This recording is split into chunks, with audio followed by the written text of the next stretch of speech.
Hey, welcome back to the House of Trauma podcast. It's your favorite podcast host, Kiana Brienne. Now let's get into it. So I'm at a place in my life where I'm like, I have to be fucking for real with myself. Like, honestly and truly, if you can't be real with yourself, how dare you try to be real with somebody else, okay? And so with me being real with myself and growing and progressing and healing, I came to the conclusion that I have no self-control, right?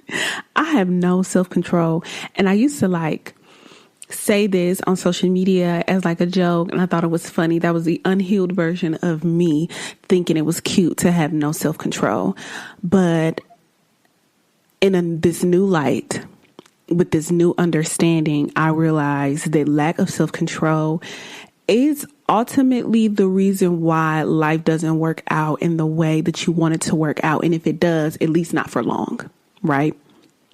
So self-control is basically the ability to control yourself or oneself, in particular one's emotions and desires, or the expression of them in one's behavior, especially in difficult situations. That's self-control. Control by itself is the power to influence or direct people's behavior or course of events.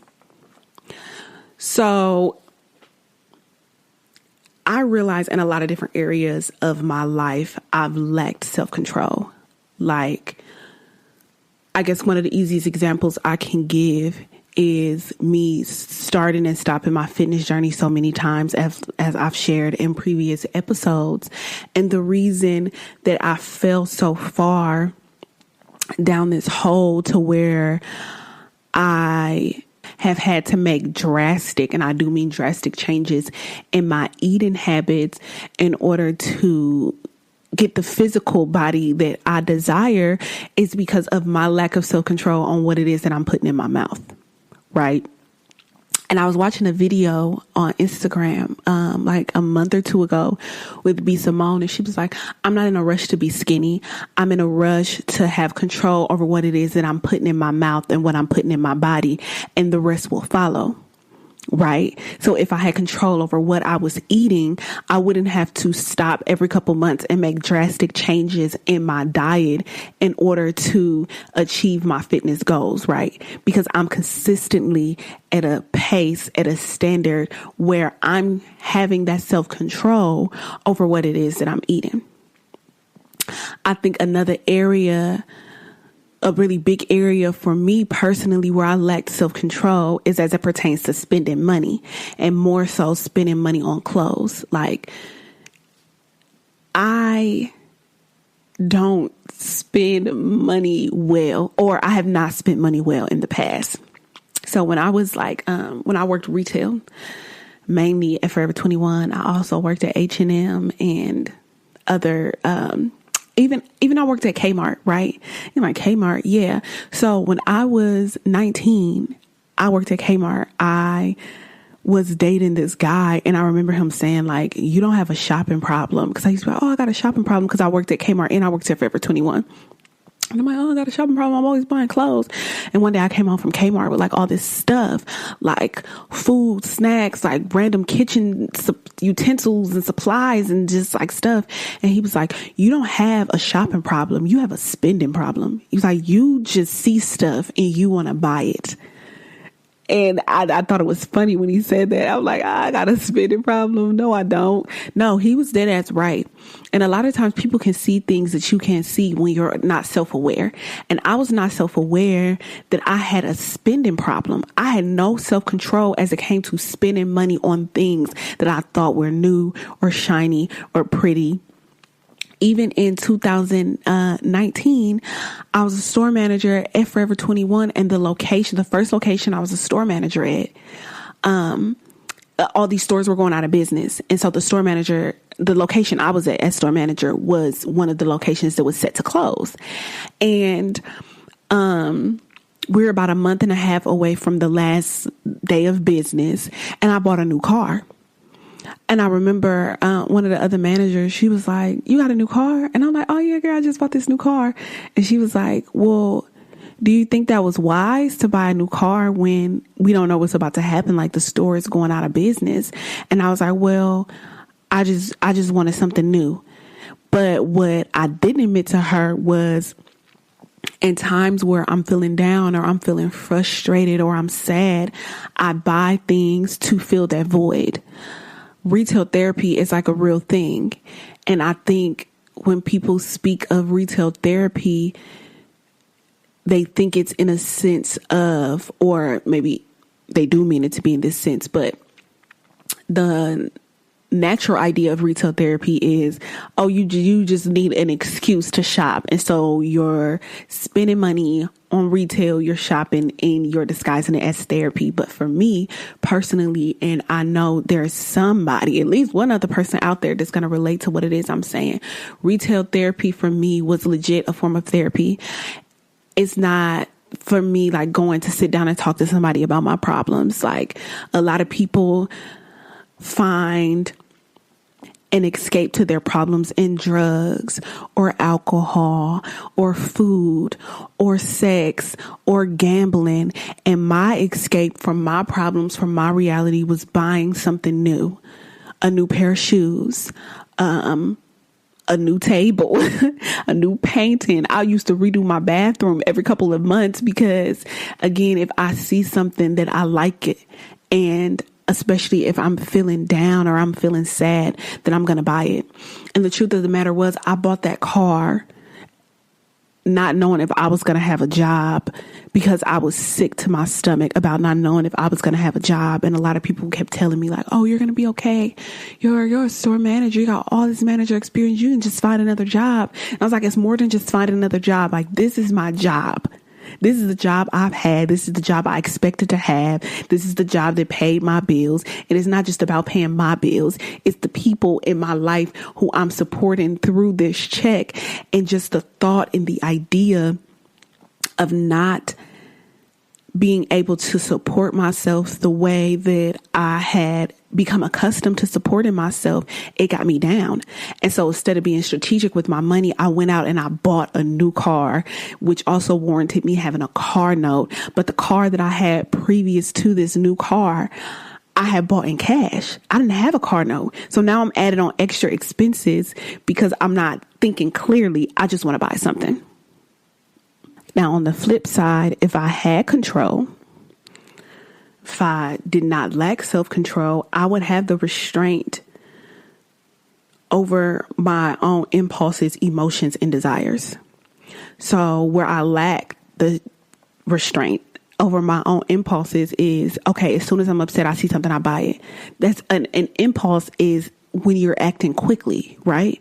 And I act quickly to buy a freaking car because I desired to have this new shiny toy that would take my mind off of my problems, which the problem at the time was me losing my job. Now, granted, I ended up getting offered store manager position at a different location, which was actually a better opportunity than the one I was currently at, but that didn't come till months after, or at least a month after I had bought this car. And so the lack of self-control can result in undesirable and negative consequences. It can ruin relationships, and it can also contribute to missed opportunities. Ask yourself, in what areas of your life do you lack self-control? And let's be clear, we are not born with self-control. This isn't something that just comes naturally. It may seem like it should, but in all actuality, self-control is not something that comes naturally, right? It's a skill we have to develop throughout our lives, because even as babies, we learn to self-soothe, right? We learn to react based off of our emotions. We know that babies are, emotional, and rightfully so. They're brand new into this world, and we only want things that feel good to us, even as infants, right? And sometimes we reach adulthood with too little self-control or too much self-control. And we're going to get into too much self-control and how that can have a negative impact too. So it's good to kind of find that balance. And in life, just in general, and I feel like this goes for every aspect of our lives, we can prevent ourselves from doing something we don't want to do or feeling something we don't want to feel if we're able to master self-control. And it's hard. Like, I'm sitting here as a living, breathing testimony that it's hard to have self-control when we feel like something must be done immediately and with urgency, right? Because we live in a reactive world. And it's hard to, like, when you feel like you need to make a decision right here and right now in this moment. So then you make that decision and then you later regret it. You end up committing to something you don't want to do. You end up in a relationship that you didn't want to be in, or out of a relationship that you did want to be in. And in present day, at this current moment in my life, I always tell people, if I have to make a decision right now and I don't feel comfortable making that decision right now, then the answer is no, I'm not doing it. I refuse to engage. I refuse to react. I refuse to make the decision without thinking it through clearly and acting off an impulse. So there was this apartment that I was going to rent in San Diego. For those of you who don't know, I'm currently transitioning from Dallas to San Diego, and it was like a roommate situation, and the lady wanted me to make my decision. Like, she's like, I need 24 hours and I need your decision, or kind of like deals off the table type shit. And first of all, I don't know who she's talking to. But second of all, I basically told her that if you telling me I need to make a decision right now, the answer is going to have to be no, because I have not thought this through. I have not weighed the pros and cons. More importantly, I have not consulted with God, the Most High. And so I refuse to say yes to a decision right now, because it could result in me making a decision I regret, entering into a contract I regret, entering into a relationship I regret, entering into just a situation as a whole that I could potentially regret later on because I acted off an impulse. And I don't want to act off an impulse anymore. I don't want to act off my emotions anymore, because what my emotions is telling me is, you take this place now so you can have a place. And I don't want to not have a place in San Diego and have to continuously commute back and forth. It's honestly exhausting and tiring. However, that reactive mentality, again, is how we end up in situations that we don't want to be in. And so it's important to relax, for lack of a better word. And I'm one of the most intense people that I know. Like, I'm spent a majority of my life in react mode, and I don't want to be in react mode anymore. Instead of being reactive, I want to be proactive. I'm trying to get ahead of the game and not continuously having to take 3 steps forward and 10 steps back because I was reactive about everything. And that's why I preach about meditation so much, because it's so important. And a lot of your problems can and will be solved if you just sit down and shut up and just allow your mind to process things. I seen a TikTok the other day, maybe even a few weeks ago, and it was like, do y'all know why God speaks to us through our dreams? And the reason is because as we're going through the day and we're constantly moving and grooving and interacting and we're constantly on a go, we don't allow ourselves that time to sit and be quiet and be still long enough to hear God's voice. So the only time that God can speak to us is when we're laying in bed, still, finally for the day, and we're sleeping, and then he used that opportunity to get messages out to us, because I've been trying to talk to you all day, but you've been moving all day. And that's why I sometimes meditate twice a day, in the morning and at night. In the morning, just to kind of quiet my mind and get ready for the day. And then at the end of the night, to quiet my mind from everything that happened throughout the day and kind of process things. And when we're constantly on go, we're unable to fully process the things in our lives or the important things. I tell my sisters, take your eye off the problem in order to see the solution. Because when you're so focused on a certain outcome, that becomes your mind's way of thinking that is the only outcome, and you'll stay focused on what you want the outcome to be until it becomes that outcome. But then you're missing the fact that there could be another option. There could be another outcome. There could be another way out of the problem that probably really isn't even a problem. You're just so focused on it that now you've conjured up in your mind that this is actually a problem, right?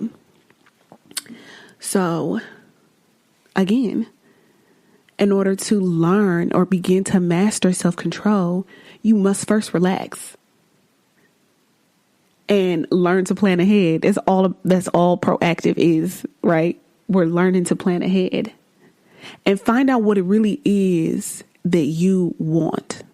What do you want the outcome of this to be?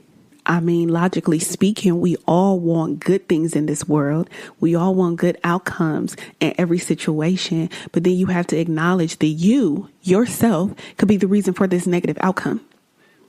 Which brings me to my next point. Remember the consequences. But you got to stop and think about the consequences before you react, right? Look beyond the short-term gratification and think long-term value. As in the example, when I bought the car, the short-term gratification was I got this shiny new object in front of me. I got this really nice brand new car and it's making me feel good for now. But 4 months later, when the motherfucking pandemic hit, now I got this car note that I wouldn't have had before and I got to figure out how to pay it. Right? It was the short-term gratification that I needed in that moment because I was hurting. And I didn't want to deal with the hurt of the reality of losing my job. And then 4 months later, I really did lose my job. Technically, we all lost our jobs for months on end. And now I'm put in a situation where I have to call my car company every month and explain to them why the world's still not open and I need another extension. So the consequence of me acting on impulse and buying that car was later becoming behind on a bill that didn't even have to be a bill of mine. There was really nothing wrong with the car I had before. I just wanted a new car. Because in that moment, that new car is what made me happy. But 4 months, 5 months, 6 months down the line, once it's lost its shiny new shock value in my life, it became a burden.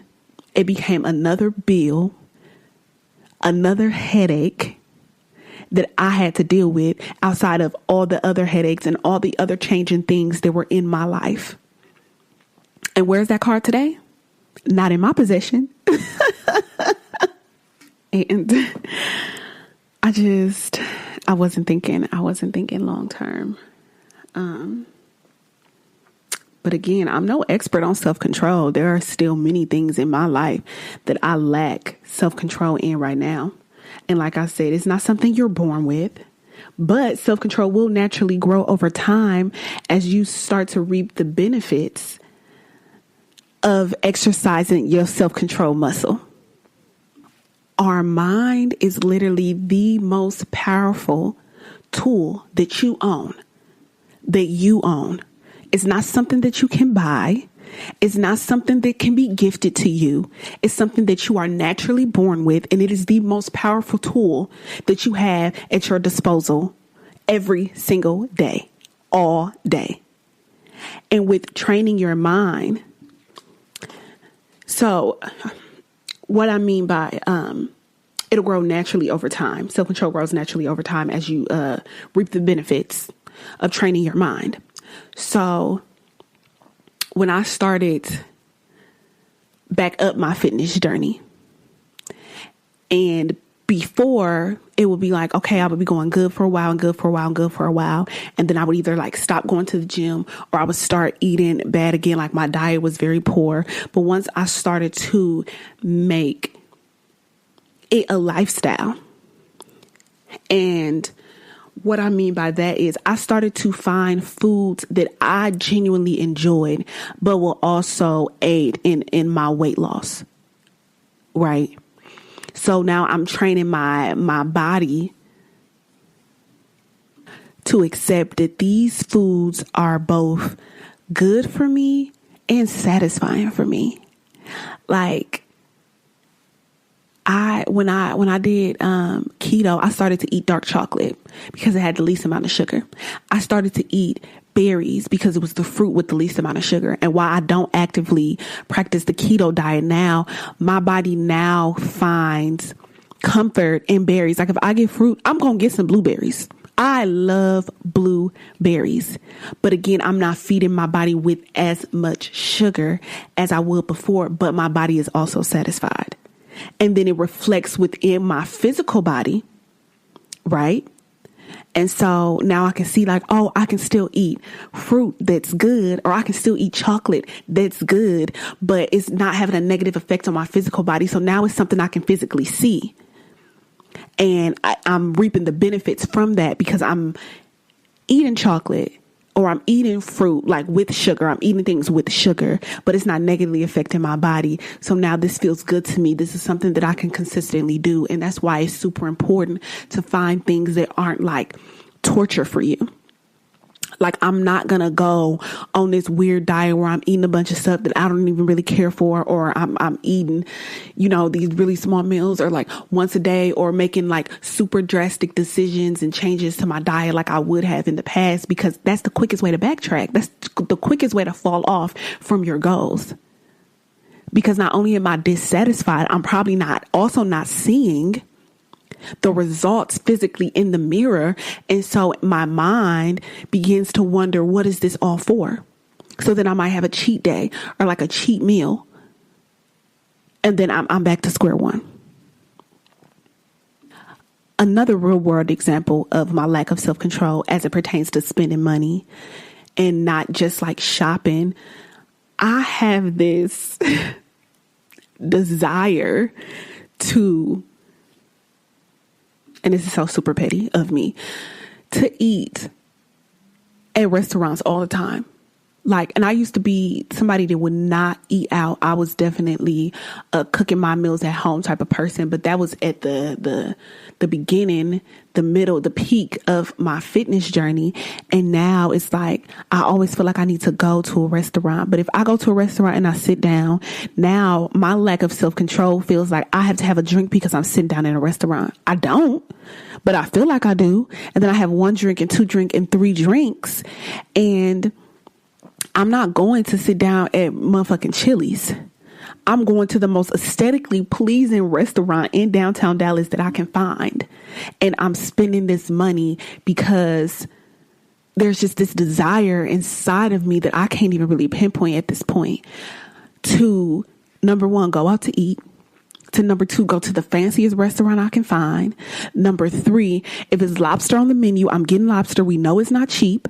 And I don't always have to, I love lobster, but do I always have to get lobster when I go out to eat? No. But am I? Yeah. Because I don't have self-control. And this is not okay. This is not okay. And then on top of the fucking lobster, now I got a mojito or a martini or a margarita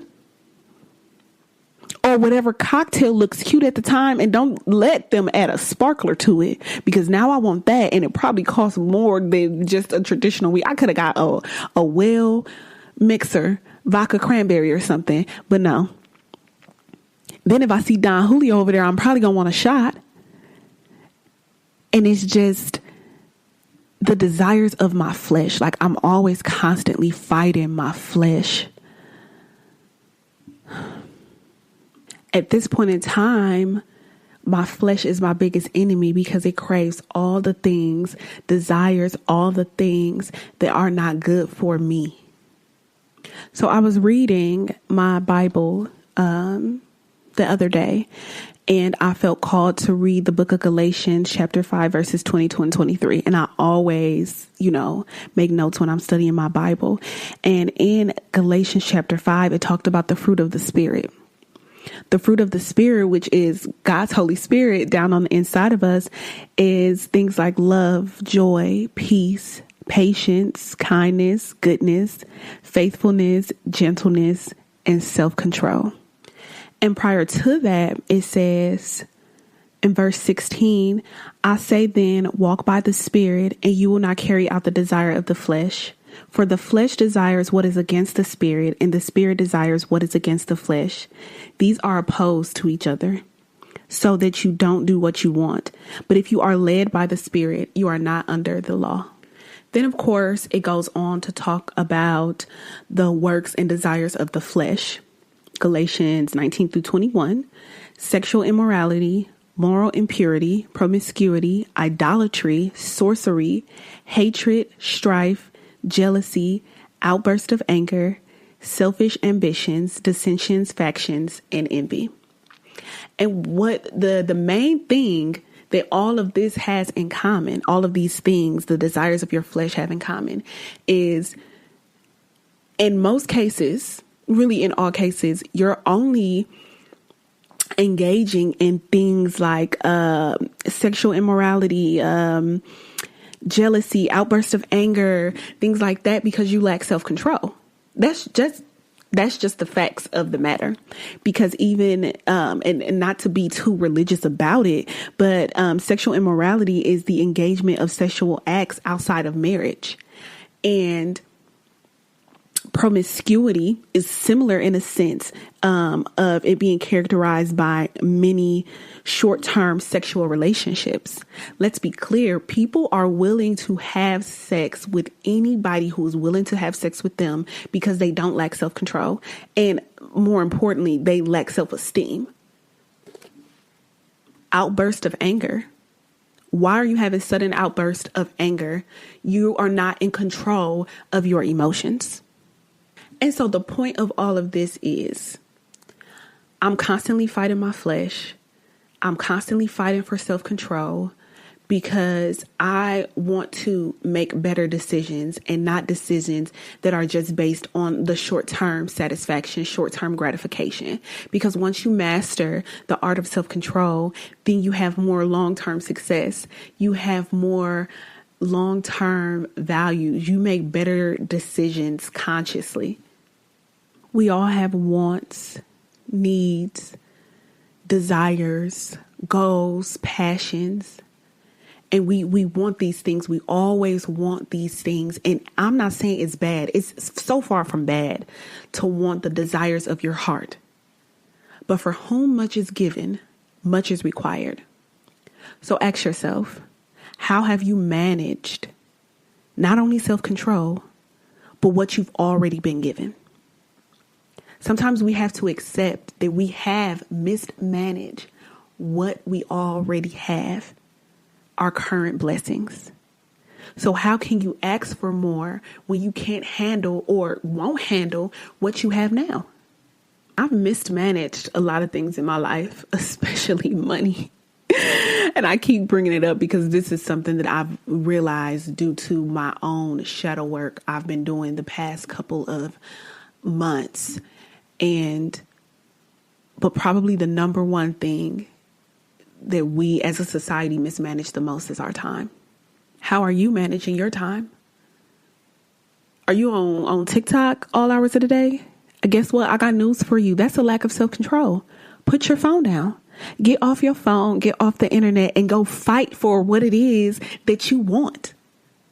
Are you spending time entertaining a relationship, a situationship, a person that you know will bring you nothing in return? That's your lack of self-control. Are you eating because you're hungry, or are you eating because you're bored? That's your lack of self-control. Are you thinking before you speak? That's your lack of self-control. Are you taking time to process what the person said to you before you react? What the person did to you before you react? I got news for you. That's your lack of self-control. But I have good news. There is good news. It's never, and I mean never, too late to begin to master the art of self-control. And I think that it's an art. I think that it is a true craft to be able to master self-control. And it starts here and it starts now. You taking the first step to begin to take control of your life in every area on which it needs control. Because every example that I've given in my personal life, you're not going to relate to, or maybe you will. But ask yourself, do you see the evidence of these things in your life? The evidence of low self-control, the evidence of letting your flesh completely run your life and not your spirit. And I do want to go back a little and just briefly, and I mean briefly, touch on having too much self-control. Because as I'm working on gaining my own self-control, I stumbled upon an article and just some things on what it's like to have too much self-control, which I didn't think it was such a thing, but apparently it is. Having too much self-control can manifest as distance towards others, lack of feelings or display of feelings, being responsible to a fault, avoidance of risk, and difficulty relaxing. In general, people with too much self-control don't stand out as much as those who lack self-control because their behavior is often associated with positive words or characteristics like hardworking, introverted, or highly sensible. But are you holding back to your own detriment? In one of my previous episodes, I talk about, it's titled Letting Go of Control. And so there are certain areas of my life where I harness too much control to where I won't release and just relax a little bit and kind of let nature take its course, kind of let God do his work in my life. And I realized that having too much control or attempting to have too much control over a situation can have negative impacts as well. So again, it goes back to kind of having that balance. Like it's super important to have that balance of control within your life. If you're having difficulty with too much control or too little control in your life and you're unsure of where to start or how to take the first steps, I encourage you to seek counsel through a therapist or through a trusted friend. Or like me, I love to write. I love to journal. Write down all the areas of your life where you feel like you're lacking self-control. Write down all the areas of your life where you feel like you're holding on to too much control. And start from there. Write down tangible steps that you can start making today in order to shift the level of control in your life.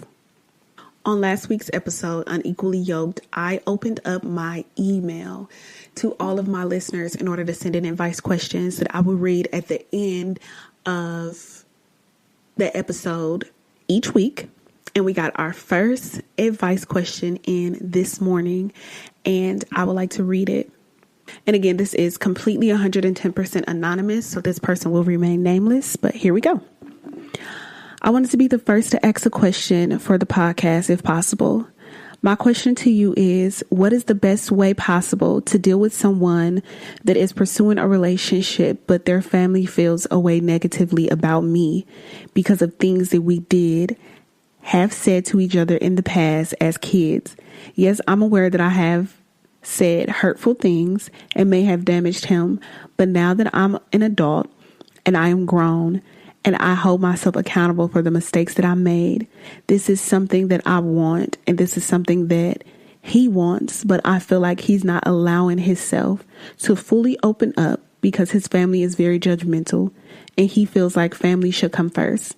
Yes, his family has done hurtful things to me as well, but every time I mention it, he doesn't want to talk about it. He deads the situation immediately. So I want to answer this question in a few different parts. I first start off by saying family absolutely comes first, right? I love my family, especially my immediate family, parents, siblings, grandparents, and I do believe that family comes first. I also want to unpack that you have acknowledged that there has been hurtful things said and or done on both ends of the spectrum, and that you both really want to work towards this relationship, right? And so with those two factors in play, I think it's important to realize that when there's a relationship, a romantic relationship, or really any relationship, and there are two parties involved, it's important for those two parties to be the parties involved. Years ago, somebody told me to never share with my family the hurtful things that, or not even hurtful things, just the negative parts of my relationship, because you're going to forgive that person, but your family is not. For a number of reasons, but mainly because your family loves you. They want the best for you, and they would never want you to be with someone who they feel like has hurt you or will continue to hurt you in the future, right? So my best advice would be just to keep the family out of it, your family, the other person's family. But since it appears in this situation that the family is already involved, you two need to talk. And I know you said that he did the situation immediately. It's not something he wants to discuss, but communication is so key in every relationship. And he needs to understand the importance of us having this conversation and being open about it, because one of the important keys of communication is not only speaking your feelings, but listening to the other person's feelings and listening to understand and not listening to respond. So first and foremost, he has to be open to having that conversation, and you both have to be open to either moving forward or not moving forward. And if you're saying that what it is that you want in this relationship is to move forward, you both have to be on the same page, which I think Unequally Yoked speaks a lot about being on the same page with the person you want to be in a relationship with. And I don't ever tell anyone or advise anyone to leave a relationship with their significant other. What I will advise is acknowledging if the current state of your relationship is worth fighting for. And if the answer is yes, then we must first acknowledge what the problem is in order to plan to move forward. But if we're failing to acknowledge what the problem is, then we will not be able to move forward. And you said that you've said hurtful things in the past, and this when you were younger, and you've grown since then. That's super important that you are even able to acknowledge the wrong that you've done. Has he forgiven you? And I mean genuinely forgiving you.